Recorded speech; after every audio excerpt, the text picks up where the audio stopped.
اعوذ باللہ من الشیطان الرجیم بسم اللہ الرحمن الرحیم۔ محترم سامعین، السلام علیکم ورحمۃ اللہ وبرکاتہ۔ بارک اللہ فیہا جمیعا۔ محترم سامعین، آج ہم پیران پیر میر میراں شیخ عبد القادر جیلانی رضی اللہ تعالی عنہ کی عظمت کے بارے میں جاننے کی کوشش کریں گے انشاءاللہ عز و جل۔ سیدنا غوث اعظم رضی اللہ عنہ جب پیدا ہوئے تو رمضان کا مہینہ تھا۔ آپ مادرزاد ولی ہیں۔ مادرزاد فارسی کا لفظ ہے جس کے معنی ہیں پیدائشی ولی، یعنی پیدا ہی ولی ہوئے۔ ایک وہ ولی ہوتا ہے جو بعد میں عبادت و ریاضت کر کے ولایت کے درجے پر فائز ہو جائیں، لیکن پیران پیر غوث اعظم کی شان ہے کہ آپ پیدائشی ولی ہیں، یعنی ماں کے پیٹ سے ہی ولی بن کے دنیا میں تشریف لائے۔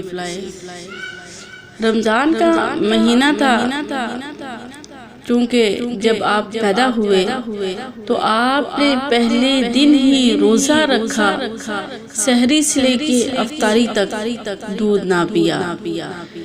آپ کی والدہ نے آپ کے والد سے کہا یہ بچہ دن کے ٹائم دودھ نہیں پیتا، تو آپ کے والد نے فرمایا یہ روزہ رکھتا ہے، اس میں کوئی تعجب کی بات نہیں۔ اس کی ولادت سے کچھ روز پہلے میں نے نانا جان رسول اللہ صلی اللہ علیہ وآلہ وسلم کو خواب میں دیکھا۔ آپ نے فرمایا اے ابو صالح، ان قریب اللہ تجھے بیٹا عطا کرے گا جو میرا بھی بیٹا ہوگا۔ جس طرح میری شان نبیوں میں بلند ہے، اس طرح اس کی شان ولیوں میں بلند ہوگی۔ سبحان اللہ۔ محمد کا رسولوں میں ہے جیسے مرتبہ اعلیٰ، محمد کا رسولوں میں ہے جیسے مرتبہ اعلیٰ، ہے افضل اولیاء میں یوں رتبہ غوث اعظم کا۔ پورے علاقے میں مشہور ہو گیا کہ سیدوں کے گھر ایک بچہ پیدا ہوا ہے جو سحری سے لے کے افطاری تک دودھ نہیں پیتا۔ اگلے سال 29 رمضان کو مطلع ابر آلود تھا، چاند نظر نہیں آیا۔ لوگوں نے کہا کہ کیا کرے، سمجھ نہیں آ رہی تھی کہ رمضان ہے یا صبح عید ہے۔ تو بڑوں نے کہا کہ عشاء پڑھتے ہیں، تراویح پڑھتے ہیں، سحری کا کھانا کھا لیں گے، پھر صبح فجر ٹائم دیکھیں گے کہ ابو صالح کا بیٹا دودھ پی رہا ہے کہ نہیں پی رہا۔ اگر پی رہا ہوگا تو عید کر لیں گے، اور اگر نہ پی رہا ہوگا تو روزے کی نیت کر لیں گے۔ سبحان اللہ۔ لوگوں نے جب آ کے آپ کی والدہ سے دریافت کیا کہ آپ کے بیٹے نے آج دودھ پیا، تو آپ نے فرمایا کہ نہیں پیا۔ تو پھر سب نے روزہ رکھا، اور وہ روزے کا دن ہی یعنی رمضان ہی تھا۔ سبحان اللہ۔ غوث اعظم ولی ہیں ہر آن میں، چوڑا ماں کا دودھ رمضان میں۔ سیدنا غوث اعظم جب بڑے ہوئے تو کسی نے پوچھا کہ آپ کو کیسے پتہ چلا کہ آپ ولی ہیں؟ فرمایا جب میں مدرسے جاتا تھا تو آواز آتی تھی اللہ کے ولی کے لیے جگہ چھوڑ دو۔ سبحان اللہ۔ معزز حاضرین و سامعین، آئیے جانتے ہیں غوث اعظم رضی اللہ عنہ کی ولادت کے بارے میں۔ سیدنا غوث اعظم کی والدہ کی عمر 60 سال تھی جب آپ پیدا ہوئے شادی کے 40 سال بعد پیدا ہوئے۔ آج کل شادی کے 1 سال بعد اولاد نہ ہو تو ساس بہو کو تانے دینے لگ جاتی ہے کہ بچہ پیدا نہیں ہوا، اور شوہر بھی شک کرنے لگ جاتا ہے کہ پتہ نہیں اس کو بچہ ہوگا یا نہیں ہوگا۔ تو اللہ کی رحمت سے مایوس نہیں ہونا چاہیے، دعا کرو اور دعا کرو، ایک دوسرے کو تانا نہ دو۔ ہاں اگر بیماری ہے تو علاج کرواؤ، تانے نہ دو کہ اس میں تمہارا کوئی دخل نہیں۔ سیدنا غوث اعظم کے ننیال ددیال والے سب ولی تھے، سبحان اللہ۔ چھوٹی عمر میں باپ کا سایہ سر سے اٹھ گیا، نانا کا سایہ بھی اٹھ گیا، والدہ نے آپ کی پرورش کی۔ سیدنا غوث اعظم فرماتے ہیں کہ میں چھوٹی عمر میں تھا، بیل جا رہا تھا، بچے بیل کے پیچھے بھاگ رہے تھے تو میں بھی بیل کے پیچھے بھاگا۔ یہ بات بڑی مستند کتاب بہجت الاسرار میں ہے، جس کا اردو ترجمہ بھی ہو چکا ہے۔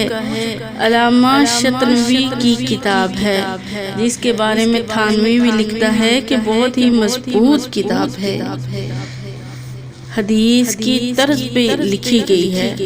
تھانوی نے بھی تعریف کی ہے۔ تھانوی کا نام اس لیے لے رہی ہوں تاکہ ان کے لوگوں کو کسی قسم کا شک و شبہ نہ رہے۔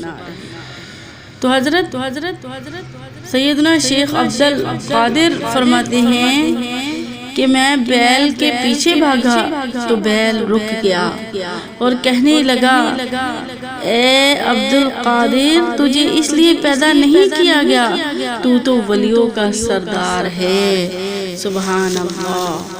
محترم سامعین، بات غور طلب ہے کہ بیل کو معلوم ہے میرے پیچھے کون آ رہا ہے، یہ تو اللہ کا ولی ہے اور اس نے کس مقام کو پہنچنا ہے۔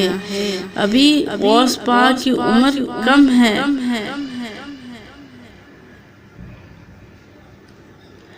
تو یہاں پہ ان لوگوں کو کہوں گی جو اللہ کے ولی اور نبی کو نہیں مانتے، تو وہ جانور سے بدتر ہونے والا حال ہی ہے کہ ایک جانور ولی کو پہچانتا ہے اور ہم انسان ہو کے انبیاء اور ولیوں کی شان میں گستاخی کرتے ہیں۔ غوث اعظم فرماتے ہیں کہ ہمارے علاقے کے لوگ حج کے لیے روانہ ہونے لگے، قافلہ تیار ہے۔ میں نے اپنی ماں سے کہا، لوگ حج پہ جا رہے ہیں، میرا بھی بہت دل کرتا ہے۔ فرمایا، تم ابھی چھوٹے ہو، تمہاری پڑھائی کے دن ہیں، اللہ بہت حج کروائے گا۔ تو آپ نے فرمایا، ماں جیسے آپ کا حکم، لیکن دل میں تڑپ تھی۔ قافلہ روانہ ہونے لگا، میں چھت پہ چڑھ کے قافلے کو دیکھنے لگا اور دل تڑپنے لگا کہ یہ جائیں گے، کعبہ دیکھیں گے، حجر اسود کے بوسے لیں گے، حتیم میں نوافل پڑھیں گے، رکن یمانی کو چومیں گے، صفا مروہ کی سعی کریں گے، منا مزدلفہ میں جائیں گے۔ میری آنکھوں میں آنسو آ گئے۔ قافلہ جا رہا تھا، قافلہ آنکھوں سے اوجل ہونے لگا، ان کا گرد و غبار اڑنے لگا، تو میں نے آنکھوں کو صاف کیا۔ جب میں نے آنکھیں صاف کی تو قافلہ میری آنکھوں سے اوجل ہو چکا تھا، لیکن کعبہ میرے سامنے تھا۔ سبحان اللہ۔ اللہ نے فرمایا تو عبد القادر ہے، میں القادر ہوں۔ القادر کے معنی جو سب کچھ کر سکے، القادر کے معنی جو سب کچھ کر سکے۔ تو آنا چاہتا تھا لیکن ماں نے آنے نہ دیا۔ میں القادر ہوں، تو بہت پیارا ہے، میں کعبے کو تیرے پاس لے آیا ہوں۔ سبحان اللہ۔ فرماتے ہیں میں نے وہاں سے سارا منظر دیکھا، یہ اس وقت کا عالم ہے، ابھی کمسن تھے۔ پھر وہ وقت بھی آیا جب مقام غوثیت کے مرتبے پر فائز ہوئے۔ کعبہ میرے حجرے کا، تو آپ نے فرمایا کہ کعبہ میرے حجرے کا طواف کرتا ہے۔ تو ہے وہ غوث کے ہر غوث ہے شیدا تیرا، تو ہے وہ غیث کے ہر غیث ہے پیاسا تیرا۔ اعلیٰ حضرت فرماتے ہیں ساری اقطاب جہاں کرتے ہیں کعبے کا طواف، ساری اقطاب کرتے ہیں کعبے کا طواف، اور کعبہ کرتا ہے طواف درے والا تیرا۔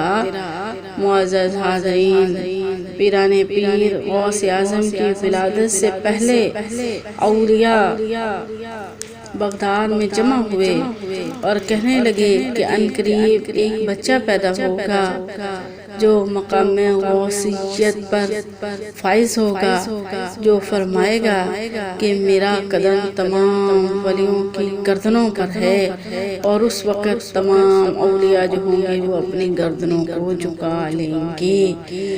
جو ولی قبل تھے بعد میں ہوئے یا ہوں گے، سب ولی رکھتے ہیں دل میں ادب آقا تیرا۔ تو وہ ولی ہے کہ ہر غوث ہے شیدا تیرا۔